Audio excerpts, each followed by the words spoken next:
Baik, selamat pagi. Perkenalkan, nama saya Valeria Ola, NIM 19 416 kelas Manajemen A2 Pagi, dosen Bapak Adi Mursalin, Sarjana Manajemen, Magister Manajemen, mata kuliah Perilaku Organisasi.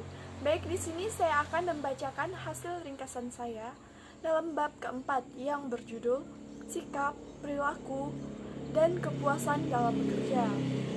Baiklah, saya akan melanjutkannya. Secara umum, penelitian menyimpulkan individu mencari konsisten di antara sikap serta sikap dan perilaku. Dalam sebuah organisasi, sikap sangatlah penting sebab komponen perilakunya. Seseorang bisa memiliki ribuan sikap. Sikap kerja bermuatan evaluasi positif atau negatif yang dipunyai oleh karyawan tentang aspek-aspek lapangan. Ada 3 sikap, yaitu kepuasan kerja, keterlibatan pekerjaan, dan komitmen organisasional. Seseorang yang memiliki tingkat kepuasan kerja yang tinggi dimiliki oleh perasaan yang positif tentang pekerjaan tersebut. Sementara seseorang yang tidak memiliki kepuasan, perasaan yang negatif tentang pekerjaan tersebut. Selanjutnya ada sikap dalam bekerja. Setiap sikap dapat dibentuk karena adanya pengaruh dan peranan pembawaan, serta lingkungan. Yang kedua, mempunyai fungsi yang sama. Hal ini berarti bahwa sikap tidak dibawa sejak manusia dilahirkan.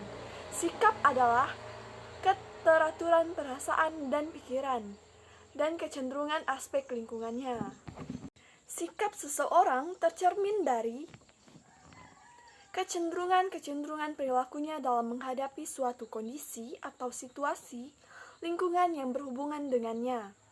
Nah, sikap adalah tanggapan atau respon yang mengandung komponen-komponen kognitif atau pengetahuan, afektif, atau sejauh mana penilaian terhadap objek, dan konaktif, yaitu kecenderungan untuk berbuat yang dilakukan oleh seseorang terhadap suatu lingkungan objek atau stimulus dari lingkungannya. Nah, jadi ada 3 jenis-jenis sikap, yakni job satisfaction, yang kedua job involvement, yang ketiga adalah organisasi komitmen. Nah, jadi aspek-aspek sikap merujuk pada pendapat Secord dan Bacon. Nah, yang membagi sikap menjadi 3 komponen yang dijelaskan sebagai berikut. Yang pertama itu adalah komponen kognitif, yang kedua komponen afektif, dan yang ketiga adalah komponen konaktif. Nah, jadi ketiga komponen tersebut sangat berkaitan. Secara khusus, dalam banyak cara antara kesadaran dan perasaan tidak dapat dipisahkan. Yang pertama, objek, yang kedua mengarah, yang ketiga berintegritas atau sederajat, yang keempat berstruktur. Nah, mengacu pada uraian di atas dapat dinyatakan bahwa sikap adalah peraturan atau keteraturan perasaan dan pikiran seseorang dan kecenderungan terhadap aspek lingkungannya. Sikap seseorang tercermin dari kecenderungan perilakunya dalam menghadapi suatu situasi lingkungan yang berhubungan dengannya. Nah, selanjutnya ada perilaku kerja. Menurut Stephen V. Robbins, menjelaskan bahwa perilaku kerja merupakan karakteristik atau tingkah laku yang terdapat dalam individu atau suatu perusahaan yang terdapat dalam dinamika kepemimpinan. Karakteristik mencangkup perasaan malu, keagresifan, sikap patuh, kemalasan, ambisi, kesetiaan, dan sifat takut dan malu. Karakteristik ini, bila diperagakan dalam sejumlah besar situasi, disebut sebagai ciri-ciri kepribadian. Nah, jadi karakteristik yang bersifat positif akan menguntungkan bagi perusahaan dalam mencapai tujuannya. Namun sebaliknya, karakteristik yang negatif akan merugikan bagi perusahaan. Benar, keras, serius, kreatif, unggul, dan sempurna. Nah, jadi berdasarkan uraian-uraian tersebut, dapat disimpulkan bahwa perilaku kerja memiliki peran yang sangat penting untuk mencapai suatu keberhasilan yang sesuai dengan tujuan dan perusahaan. Kehidupan yang bersifat material dan kehidupan yang bersifat spiritual. Akal dan budi sangat berperan dalam suatu usaha menciptakan pola hidup atau perilaku pada manusia.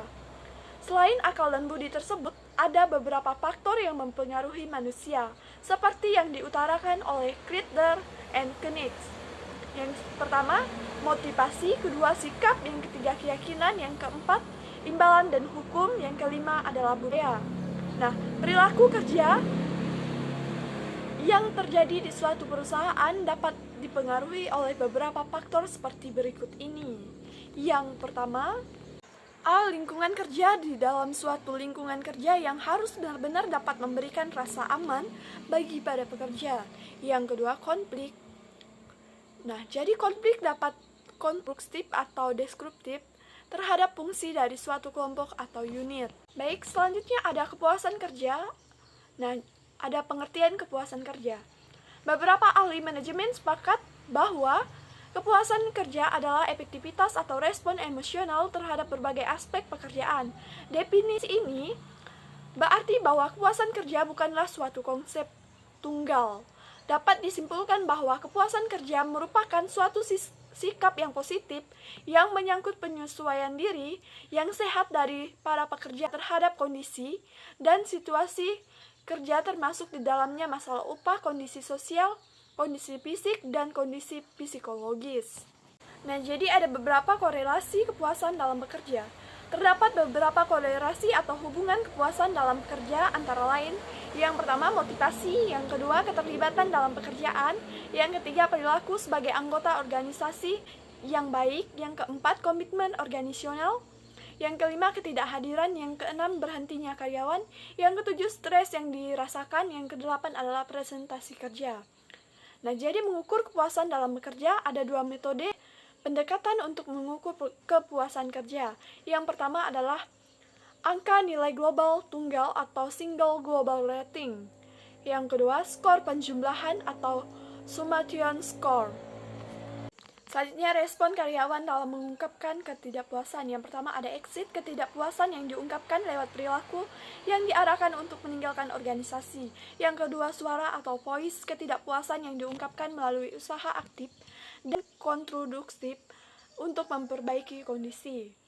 Yang ketiga, kesetiaan atau loyalty, ketidakpuasan yang diungkapkan secara pasif menunggu membaiknya kondisi. Yang keempat atau yang terakhir adalah pengabdian, ketidakpuasan yang dinyatakan dengan membiarkan kondisi memburuk. Nah, jadi kepuasan kerja pada umumnya mengacu pada sikap seseorang pegawai atau karyawan terhadap pekerjaannya. Baik, sekian ketidakpuasan yang dinyatakan dengan membiarkan kondisi memburuk. Nah, jadi kepuasan kerja pada umumnya mengacu pada sikap seseorang pegawai atau karyawan terhadap pekerjaannya. Baik, sekian ringkasan dari saya. Atas waktunya saya ucapkan terima kasih dan juga selamat pagi.